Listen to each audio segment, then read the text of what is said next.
hellos. Let's continue from the last lecture to this lecture. We have seen production function, that is Q is a function of quantity produced, is a function of K capital and L labor, keeping technology, that is T bar constant and all other factors constant, right? हे आपण production function बघितलं. त्यानंतर आपण बघितलं what are the features of the production function. Firstly, it was physical concept, technological concept, then time relevant or time element concept and a flow concept. He 4 features बघितली आपण. आणि त्याच्यानंतर आता आपण टाइप्स ऑफ प्रोडक्शन फंक्शन कडे गेलो होतो, ज्यात आपण पहिले 2 टाइप बघितले होते. पहिला होता फिक्स्ड प्रपोर्शन प्रोडक्शन फंक्शन आणि दुसरा होता व्हेरिएबल प्रपोर्शन प्रोडक्शन फंक्शन. आपण फिक्स्ड प्रपोर्शन ऑलरेडी बघितला आहे, ज्याच्यात आपल्याला स्ट्रेट कर्व मिळाला होता आर रेचा, जो तुमचा लेबर आणि कॅपिटल कॉन्स्टन्सीचा म्हणजे फिक्स्ड लेबर कॅपिटल रेशोवाला होता.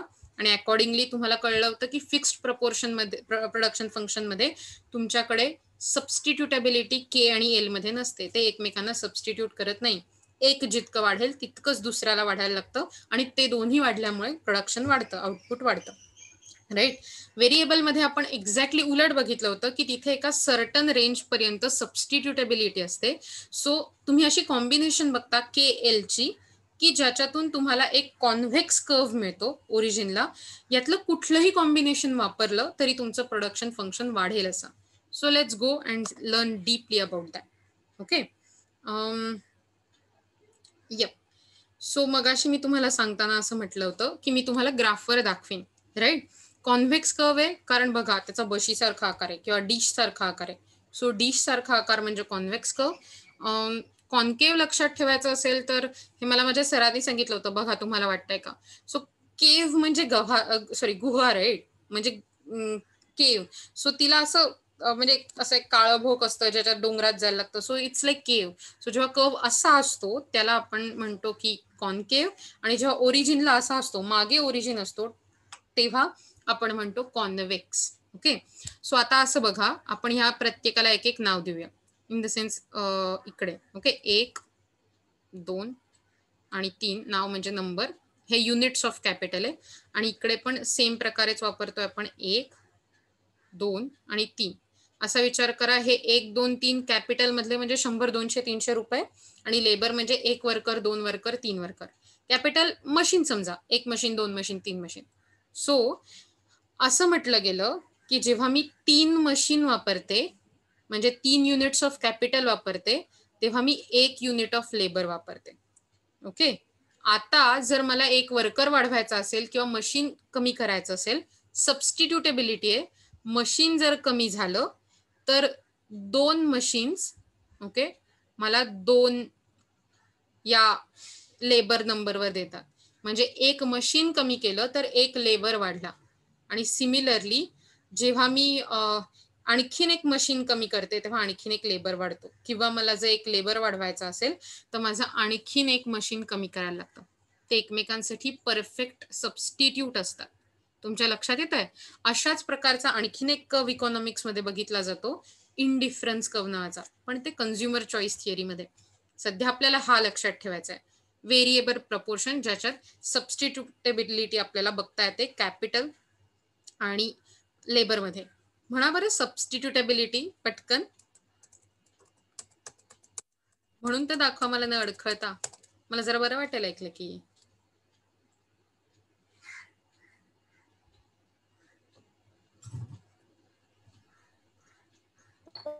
परत सांगा. सबस्टिट्युटेबिलिटी. सबस्टिट्युटेबिलिटी. फास्ट म्हणून दाखवा असं सबस्टिट्युटेबिलिटी.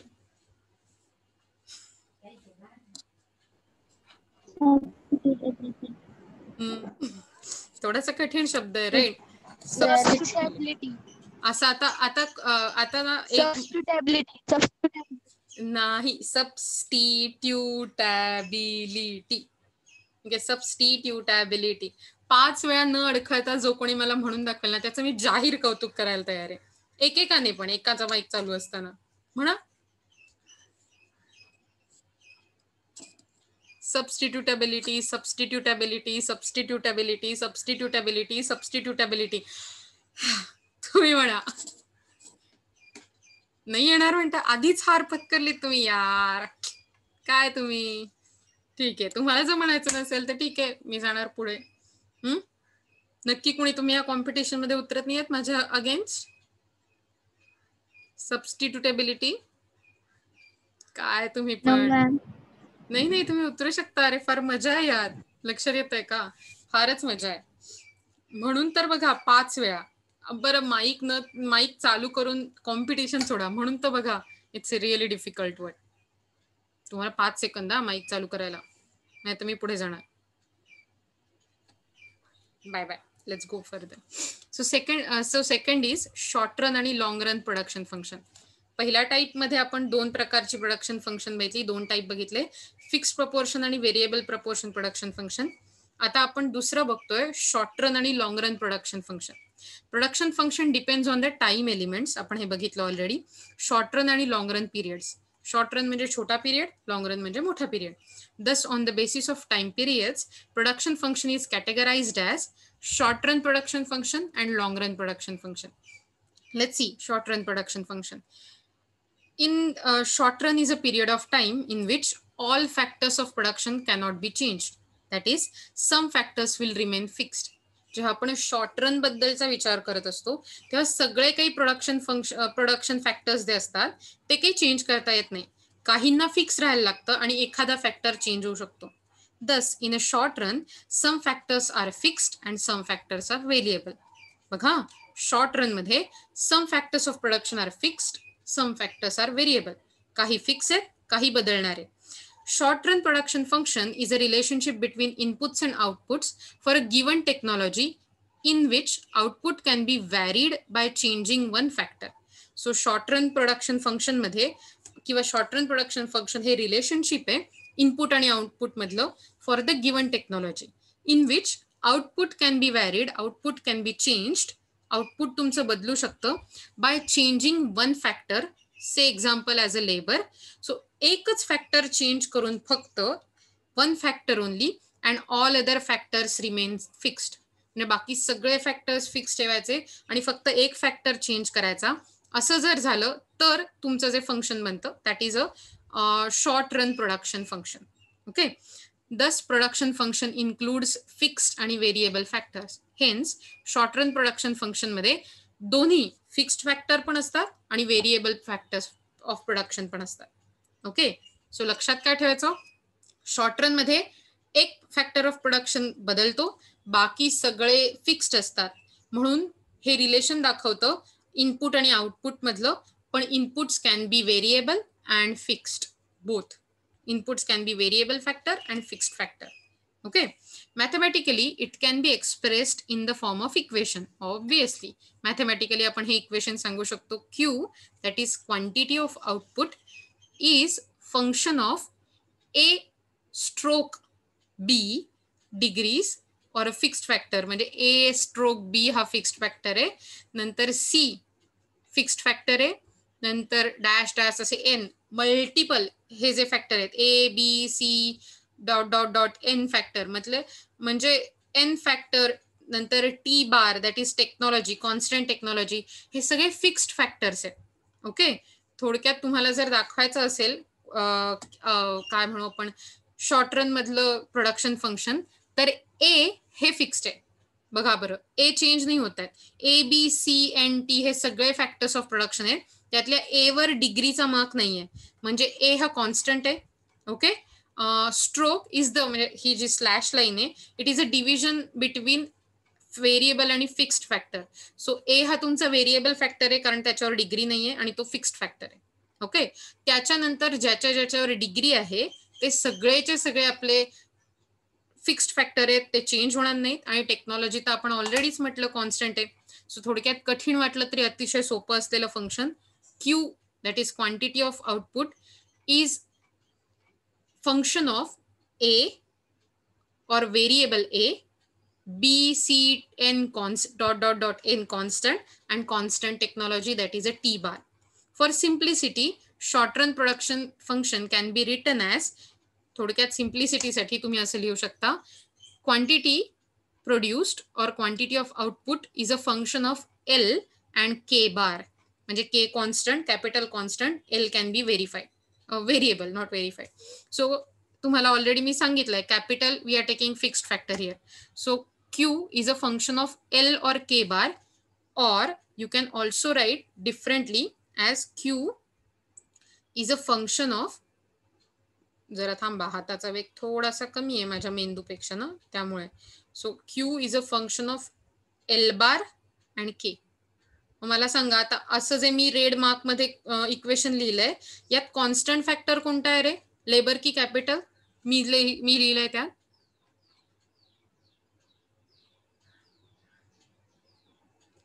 सांगा. लेबर. करेक्ट. ज्याच्यावर बार आहे ह्याचाच अर्थ लेबर. करेक्ट. ज्याच्यावर बार आहे ते आपलं कॉन्स्टंट फॅक्टर म्हणून आपण कन्सिडर केलेलं व्हेरिएबल आहे. ओके, बघा मगाशी K वरती बार आहे तर म्हणून capital as a fixed factor लिहिलंय, राईट. पण आता इथे L वरती बार आहे म्हणून लेबर फिक्स्ड फॅक्टर आणि त्याच्या बरोबरीने कॅपिटल चेंज होऊ शकतं. ओके, सो मला वाटतं हे खूपच बेसिक आणि मला वाटतं यात काही कठीण नाहीये. तुम्हाला लक्षात आलं मी काय म्हटलं ते, तुम्हाला मॅथमॅटिकली कसं रिप्रेझेंट करतात हे नक्की समजलंय? Yes ma'am. Very good. So therefore हे जे फंक्शन आहे Q is a function of L and K bar. We can say it as output is a function of labor keeping capital constant. म्हणजे output हे लेबरचं function आहे keeping capital constant. मगाशी लिहिलेल्या प्रकारात जर मला म्हणायचं झालं असतं that is Q is a function of L बार आणि K, तर मला म्हणायला लागलं असतं output is a function of capital keeping labour constant. So ज्याच्यावर बार आहे तो आपण कॉन्स्टंट कीप करतो, कॉन्स्टंट म्हणून कीप करतो, ठेवतो. ओके, येत आहे तुमच्या लक्षात बारचा काय उपयोग केला आपण इथे ते, आणि त्या बारचा इन द सेन्स बारचा. बाकी कुठल्याही बार बद्दल मी बोलत नाहीये, माझी प्राज्ञाच नाही बोलायची. Okay, let's see the long run production function. So short run तुम्हाला कळलं, ज्याच्यात एकच फॅक्टर व्हेरिएबल असतो, बाकी सगळे फिक्स्ड असतात, बरोबर. आता आपल्याला बघायचं long run production function. So long run is a period of time in which all factors of production are variable. So आपल्याला लगेच फरक कळला, मगाशी एकच व्हेरिएबल फॅक्टर होता, आता सगळेच्या सगळे फॅक्टर्स ऑफ प्रोडक्शन हे व्हेरिएबल आहे. In long run, there is no distinction between fixed and variable factors.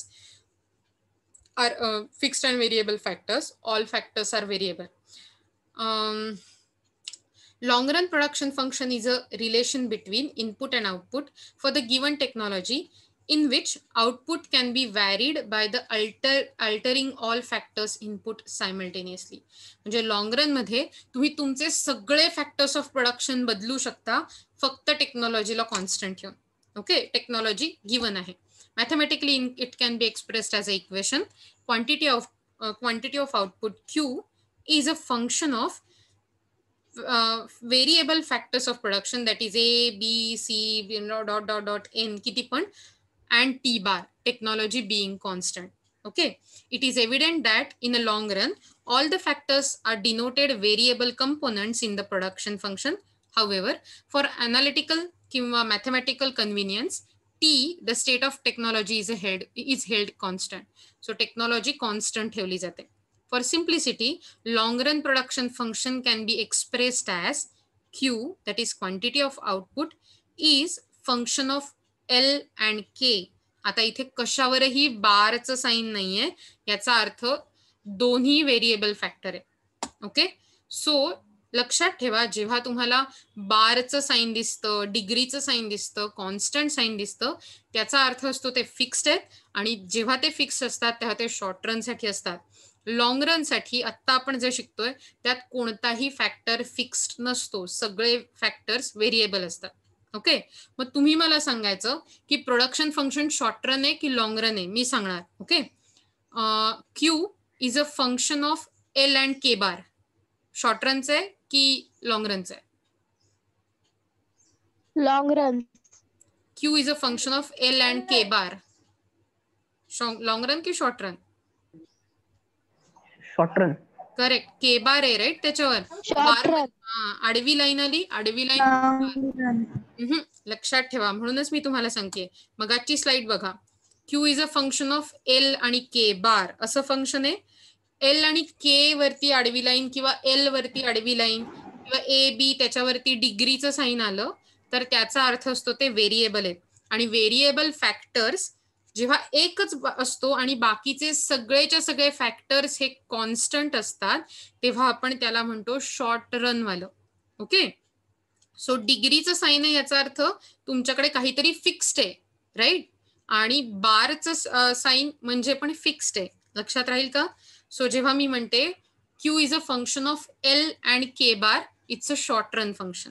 Okay, पुन्हा एकदा सांगा, Q is the function of L bar and K. Short run short run. Correct short run. Correct correct, Short short run. Correct. आता मला सांगा Q is a function of L K. Long Long run. run. Q is a function of L K T bar. Short run. Short run. नाही, बघा आपण दोन्ही function मध्ये बघा T bar आणि टी बार इकडे दोन्हीकडेही सेम आहे, बरोबर ना. मागच्या स्लाइडवर पण मोठ्या फंक्शन मध्ये बघा टी बार आहे आणि टी बार आहे, कारण टी म्हणजे टेक्नॉलॉजी आहे आणि टेक्नॉलॉजी आपण शॉर्ट रन किंवा लॉंग रन मध्ये दोन्हीकडेही कॉन्स्टंट धरतो. येत आहे लक्षात? त्यामुळे फक्त टी बार आहे, पण बाकी सगळे एल आणि के हे जे मेजर फॅक्टर आहे ते दोन्हीवरती बार नव्हतं याचा और किंवा डिग्रीचं साईन नव्हतं, म्हणजे ते लॉंग रन आहे. बघा परत विचारते, Q is equal to function of L K T bar. आता मला सांगा. Long run. करेक्ट, लॉंग रनच आहे. Long run. लक्षात ठेवाल ना नक्की. आता आपण बघूया managerial use of production function. In the sense तुम्हाला तुमच्या करिअरमध्ये प्रोडक्शन फंक्शन कुठे कुठे वापरायला लागणार आहे ते. Okay, by knowing the production function, the manager or entrepreneur can determine the least cost factors combination. म्हणजे कॉस्ट कमी करणारे कोणते फॅक्टर्स आहेत आणि त्या फॅक्टर्सचं एकमेकांबरोबर कसं कॉम्बिनेशन असलं पाहिजे की तुमचं प्रोडक्शन जे आहे ते अतिशय कमी कॉस्टमध्ये आणि जास्त प्रॉफिट देणारं ठरेल, हे शोधून काढायला लागतं, ज्याच्यासाठी प्रोडक्शन फंक्शनची गरज असते. The businessman can substitute cheaper factor against the dearer one, म्हणजे costly factor, in the light of the production function and can minimise the cost production. So जे चीपर फॅक्टर आहे ते वापरून प्रोडक्शन वाढवण्याचा प्रयत्न, चीपर म्हणजे क्वालिटीने चीपर नाही, ओके, कॉस्टने चीपर फॅक्टर वापरून प्रोडक्शन वाढवता येऊ शकतं आणि कॉस्ट ऑफ प्रोडक्शन कमी करता येऊ शकते. दुसरा उपयोग, with the help of production function it becomes possible to determine the optimum level of output. म्हणजे जास्तीत जास्त किती आउटपुट काढता येईल हे तुम्हाला शोधून काढता येतं जेव्हा तुम्ही प्रोडक्शन फंक्शन डिटरमाइन करता तेव्हा. The maximum output from the given set of a factor inputs the production equilibrium may be दस अराइव्ड ॲट. आणि म्हणून हे सगळं करून आपल्याला एक प्रोडक्शन इक्विलिब्रियम गाठता येतो, जो आपल्याला कमीत कमी कॉस्टमध्ये जास्तीत जास्त प्रोडक्शन आणि जास्तीत जास्त प्रॉफिट मिळवून देऊ शकतो. Okay, production function serves as a basic programming technique in production planning. थोडक्यात अँड्रॉइड सर्व्हिस किंवा अँड्रॉइड फोनमध्ये अँड्रॉइड सॉफ्टवेअर, ज्याला आईस्क्रीम सँडविच, लॉलीपॉप आणि ह्या सगळ्या ज्या तुमच्या सॉफ्टवेअर सर्व्हिसेस आहेत, लाईक आता अँड्रॉइड 10 असते ती. सो हे जे सर्व्हिस काम करते तुमच्या मोबाईलमध्ये, तसंच तुमच्या बिझनेसमध्ये प्रोडक्शन फंक्शन काम करतं प्रोग्रॅमिंग टेक्निकचं. ओके, ते तुम्हाला सांगतं किती प्रोड्यूस केलं पाहिजे, कधी, कसं, केव्हा, ह्या सगळ्या प्रश्नांची उत्तरं देतं. Return to the scale can be measured in short through production function. So returns to the scale हे काय आहेत ते आपण थोडं नंतर बघणार आहोत याच्या, पण त्यात सुद्धा आपण बघू शकतो की कशा प्रकारे आपण कॉन्स्टंट प्रपोर्शनमध्ये प्रोडक्शन करू शकतो, कधी प्रोडक्शन थांबवलं पाहिजे. Knowledge of production function is immensely useful in making important decisions about cost economy आणि equilibrium level of output. So यामुळे आपल्याला कळतं की किती कॉस्टवरती आपलं प्रोडक्शन फंक्शन जास्तीत जास्त प्रॉफिट देईल, किती आउटपुट काढलं पाहिजे, सो दॅट आपल्याला जास्तीत जास्त प्रॉफिट आणि कमीत कमी पैसे भरायला लागतील, कमीत कमी कॉस्ट लागेल. सो थोडक्यात बिझनेससाठी, ज्यांना बिझनेस करायचा आहे, ज्यांना successful CEO, director, board of director, successful manager व्हायचंय, त्यांच्यासाठी प्रोडक्शन फंक्शन शिकणं इज अ मस्ट. येत आहे लक्षात? Let's go ahead. Wow, it's a total mathematics, right? Okay, we are not afraid of mathematics, right? तुम्हाला नाही भीती वाटत ना मॅथमॅटिक्स वगैरेची? नसेलच वाटत बहुतेक तरी, कारण जेवढे आता झोपले नाहीयेत आणि तेवढे म्हणजे होपफुली नसेलच वाटत. थोडंसं बघायचा प्रयत्न करूया, अगदीच कंटाळा आला तर थांबूया. Okay. To explain the law of variable proportions let us understand the following concept. काही कन्सेप्ट आहेत ज्या आपल्याला अंडरस्टँड करायच्या आहेत. ऍक्च्युली या कन्सेप्ट मी तुम्हाला आधीच लिहायला सांगितल्या होत्या, जर तुम्हाला आठवत असतील तर शोधून. तुमचा पहिल्या दिवशीचा होमवर्क होता तो. ओके. सो त्यात होतं total product, that is TP. Total product is the total amount of goods produced by using certain amount of inputs. म्हणजे certain amounts चे इनपुट वापरून तुम्ही जेव्हा एक टोटल अमाउंट ऑफ प्रोडक्शन काढता, total amount of production find out करता, तेव्हा त्याला म्हणतात total product. Total product can be increased by employing more and more variable factor. Change होणारे फॅक्टर्स बदलून, सतत चेंज करून तुम्ही तुमचं टोटल प्रोडक्शन वाढवू शकता. Hence TP, that is total product, is a function of QVF. ज्याच्यात टीपी म्हणजे टोटल प्रोडक्ट असतं, टाइम पास नाही, टोटल प्रोडक्ट असतं. आणि QVF is a quantity of variable factors. So जर तुमची क्वांटिटी ऑफ व्हेरिएबल फॅक्टर्स वाढली तर तुमचं टीपी, टाइमपास वाढत नाही, टोटल प्रोडक्ट वाढतं. Okay. QVF is a quantity of variable factors. म्हणा बरं माझ्या मागून, टीपी टोटल प्रोडक्ट म्हणा. TP total product is a function of QVF. is a function of is a QVF. function of QVF. Correct. आणि QVF म्हणजे quantity of variable factor. QVF Quantity of the variable factor. Correct, quantity of variable factor. Okay. Yes. So आता दुसरी concept बघूया, average product, AP. Average product refers to the total product per unit of variable factor. म्हणजे थोडक्यात total product तुम्ही जेवढं काढलंय त्याला जर तुम्ही एका व्हेरिएबल फॅक्टर्सने डिवाइड केलं तर तुम्हाला जे मिळतं, म्हणजे थोडक्यात त्याला म्हणतात ॲव्हरेज प्रोडक्ट. बघा, QVF तर तुम्हाला माहितीये, क्वांटिटी ऑफ व्हेरिएबल फॅक्टर म्हणजे चेंज होणाऱ्या फॅक्टरची क्वांटिटी. ओके. सो जेव्हा तुम्हाला टोटल प्रोडक्ट मिळाला, त्याला जेव्हा तुम्ही QVF ने डिवाइड करता तेव्हा तुम्हाला मिळतं AP. सो असा विचार करा, तुम्हाला 4 लेबर्स लागले आणि तुम्ही 40 किलो टोटल प्रोडक्ट केलं. So 40 kilo 40 divided by 4 labours. So 40 divided by 4 that is 10. तुमचं ॲव्हरेज प्रोडक्शन आहे 10 युनिट्स. येतंय लक्षात तुमच्या? TP total product divided by QVF is equal to average profit. Not profit, average product. Okay. Marginal product is a MP.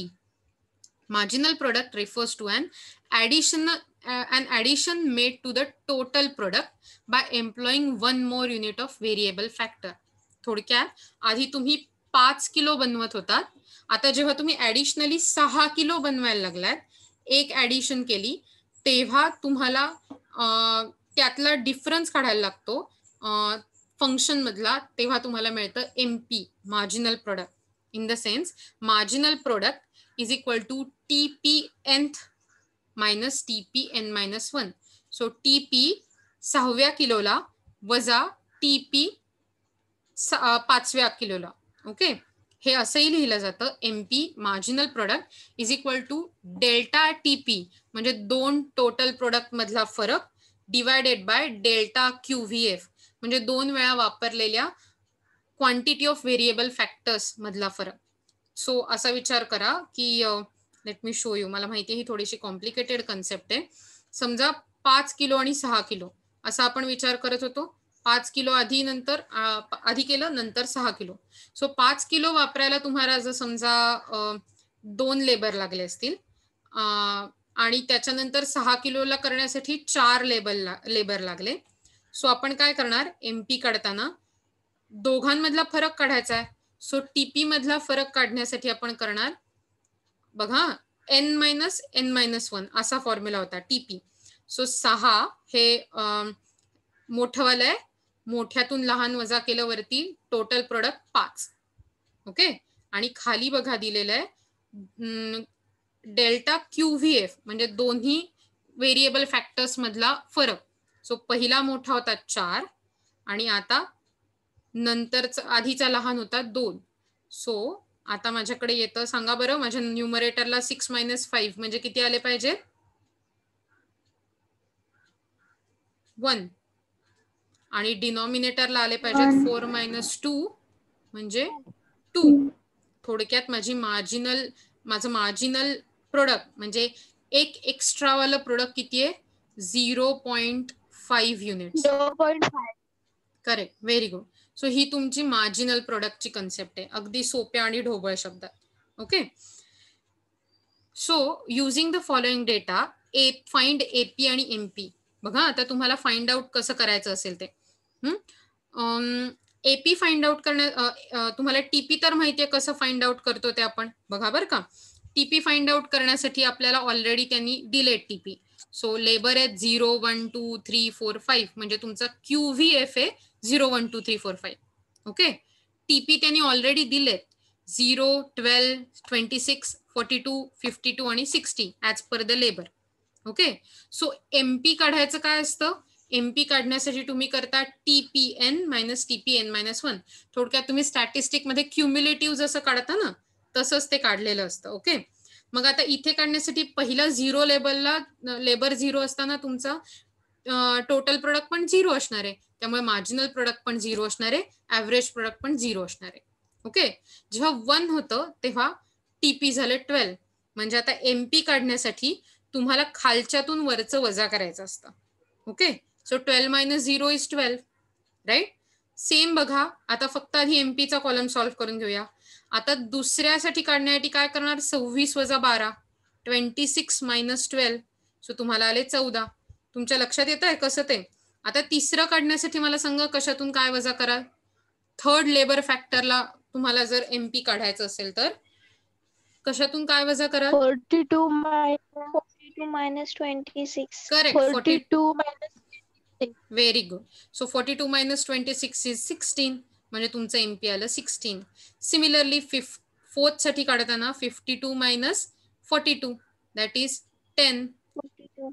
Yes. आणि त्याच्यानंतर 60 - 52 that is 8. म्हणजे तुमचं शेवटचं एमपी आलंय फिफ्थ लेबर वापरल्यावर 8. ओके.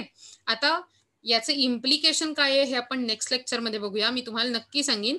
मॅथमॅटिकल तुम्हाला लक्षात आलं पाहिजे आता. ओके. आता एपी काढण्याचा फॉर्म्युला काय होता? TP अपॉन L, कारण आपला इथे व्हेरिएबल फॅक्टर आहे L, बरोबर ना. लेबर हा आपला फॅक्टर आहे. सो 0 अपॉन म्हणजे ह्याला काहीच नाहीये, इथे काहीच असणार नाहीये कारण आपल्याकडे प्रोडक्शनच नाहीये, बरोबर. पण इथे आहे. सो आपण काय करणार? दुसरा कॉलम डिवायडेड बाय पहिला column. 12 divided by 1 is 12. Okay. 26 divided by 2, so 26 भागिले 2 13. त्याच्यानंतर 42 डिवायडेड बाय 3, 14 × 14, 14 × 28, 14 × 3 42, 14 3 आर 42 म्हणून 14 आलं. Then 52 divided by 4 that is 13 आलं. ओके. आणि त्याच्यानंतर 60 डिवायडेड बाय 5 दॅट इज 12. येत आहे तुमच्या लक्षात कसं फाइंड आउट केलं? सो एमपी म्हणजे क्युम्युलेटिव्ह सारखं आहे, फक्त वजा बाकी आहे, म्हणजे पुढच्यातून मागचा वजा करायचा. आणि एपी म्हणजे तुम्ही फक्त टोटल प्रोडक्टला तुमच्या व्हेरिएबल फॅक्टरने डिवाइड करायचं. ओके. अशा प्रकारे हे टेबल बनवले. Since AP is equal to TP upon L, therefore TP is equal to AP multiplied by L. फक्त इज इक्वल टू ची इकडे इकडे केलंय. Okay. L multiplied by AP is equal to TP and TP also equals to the sum of MP. जेव्हा total TP काढता तेव्हा ते total production total production हे तुमच्या सगळ्या मार्जिनल प्रोडक्शनची टोटल असते. ओके. म्हणजे तुम्ही 12, 14, 16, 10, 8 ही जर टोटल केली तर तुम्हाला ही जी सगळी टोटल मिळेल ती 60 इतकी मिळेल. ओके. सो लक्षात ठेवा पुढच्या वेळी. चला तर मग आजसाठी थांबूया आपण. मला माहितीये तुम्ही सगळे super super super Sairat bore झाला. पुढे काय शिकायचं ह्याचं एकदा छोटंसं काय उसके ऊपर थोडासा ध्यान देते. मी काही खूप शिकवणार नाही, मी फक्त तुम्हाला दाखवणार आहे काय शिकायचं ते. सो तुमची मनाची तयारी असेल. आपण लॉ ऑफ व्हेरिएबल प्रपोर्शन शिकायला घेणार आहोत. ओके. सो उद्याला माइंडसेट तयार करून या की आपण लॉ ऑफ व्हेरिएबल प्रपोर्शन शिकणार आहोत. बाय द वे तुम्ही हे पाहिलात का, जरी टोटल प्रोडक्शन वाढत असलं तरी तुमचं मार्जिनल प्रोडक्शन म्हणजे प्रत्येक नवं प्रोडक्शन हे आधी 16 पर्यंत वाढलं आणि मग हळूहळू कमी होत गेलं, आणि ॲव्हरेज प्रोडक्शन पण तुमचं एक कॉन्स्टंटली आधी वाढत गेलं, आणि जेव्हा 16 पर्यंत वाढत चाललं होतं एमपी तोपर्यंत ॲव्हरेज प्रोडक्शन पण वाढत होतं. पण जसं एमपी कमी झालं तसं तुमचं ॲव्हरेज प्रोडक्शन पण कमी झालं. त्यामुळे हे लक्षात ठेवायचं असतं प्रोडक्शन करताना की कधी आपण 16 नंतरच्या स्टेपवर जायचं नाही. 16 नंतर की जिथे जास्त लेबर टाकले गेले कामात पण तेवढं प्रोडक्शन मात्र मिळत नाही, अशा वेळी प्रचंड कॉस्ट वाढते आणि तोटा होतो. आपल्याला तिथपर्यंतच जायचंय 3 लेबर 42 टोटल प्रोडक्शन. हे प्रत्येक बिझनेससाठी वेगळं असतं आणि त्याच्यासाठीच प्रोडक्शन फंक्शन शिकायला लागतं. Okay, so let's stop it here, let's get done for the day. मला माहिती आहे मी तुम्हाला ऑलरेडी ड्रॅग केलंय. मी तुम्हाला परत एकदा तुमच्या अटेंडन्स शीटची काय म्हणतो आपण लिंक ती पाठवते आणि then we can be done for the day. Okay, cool. So